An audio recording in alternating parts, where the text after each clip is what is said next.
Montha புயல் மணிக்கு 10 kilometre வேகத்தில் ஆந்திரா நோக்கி நகர்ந்து வருகிறது.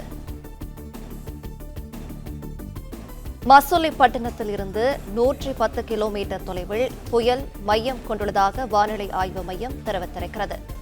விவரங்களை செய்தியாளர் மாணிக்கம் வழங்கிட கேட்கலாம். மாணிக்கம், வணக்கம். விவரங்களை சொல்லலாம்.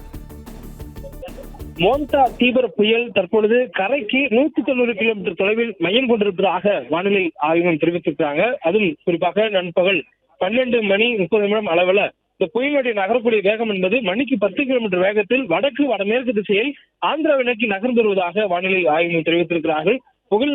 புயலுடைய ஒரு பகுதி மசூலிப்பட்டினத்திற்கும் மற்றொரு முனை என்பது ஆந்திராவினுடைய விசாகப்பட்டினத்துக்கும் அருகே இருக்கும் எனவும் இதனுடைய மைய பகுதி காக்கிநாடா அருகே இருப்பதற்கான வாய்ப்பு இருப்பதாகவும் சொல்லப்பட்டிருக்கூடிய சூழலில் புயல் கரைக்கு அவருடைய மையப்பகுதி தொடுவதற்கு இன்னும் 190 கிலோமீட்டர் தொலைவில் நண்பகல் 12 அளவில் இருப்பதாக சொல்லப்பட்டிருக்கிறது. தொடர்ந்து இது நகரக்கூடிய திசை என்பது வடக்கு வடமேற்கு திசையில் நகரம் எனவும் மசூலிப்பட்டினத்துக்கும் கலிங்கப்பட்டினத்துக்கும் இடையே காக்கிநாடா அருகே இன்று மாலை அல்லது இரவுக்குள்ளாக புயல் கரையை கடக்கக்கூடிய நிகழ்வை தொடங்குவதற்கான வாய்ப்பு இருப்பதாக சொல்லப்பட்டிருக்கிறது. மேலும் புயல் கரையை கடக்கக்கூடிய இந்த நேரத்தில் கலிங்கப்பட்டினத்துல மணிக்கு 35 முதல் 40 கிலோமீட்டர் வேகத்தில் காற்று வீசுவதாகவும் விசாகப்பட்டினத்திலும் மணிக்கு 35 முதல் 40 கிலோமீட்டர் வேகம் வரையில் காற்று வீசுவதாகவும் சொல்லப்பட்டிருக்கிறது. தொடர்ந்து காற்றுடைய போக்கு, கடல் கொந்தளிப்பு, அதே போன்று கரையோரம் இருக்கக்கூடிய மாவட்டங்களுக்கான மழைக்கான வாய்ப்புகள் உள்ளிட்டவற்றை கண்காணித்து வருவதாக வானிலை ஆய்வு தெரிவித்திருக்கக்கூடிய சூழலில் தமிழ்நாட்டிற்கு இந்த புயல் முழுவதுமாக வங்கக்கடலில் வடக்கு பகுதியில் அமைந்திருக்கிறது.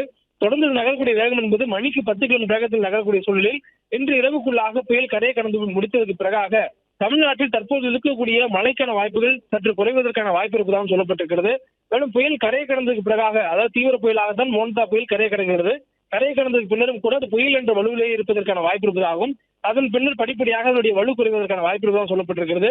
இந்த புயலினுடைய முழு வலுவும் இழந்ததுக்கு பிறகாகவே தமிழ்நாட்டினுடைய வடகிழக்கு பருவமழை இயல்பு நிலைக்கு திரும்புவதற்கான வாய்ப்பு இருப்பதாகவும் சொல்லப்பட்டிருக்கிறது. பிளே ஸ்டோர் மற்றும் ஆப் ஸ்டோரில் இருந்து பாலிமர் செயலியை QR கோடு மூலம் பதிவிறக்கம் செய்யுங்கள். செய்திகளை உடனுக்குடன் பெறுங்கள்.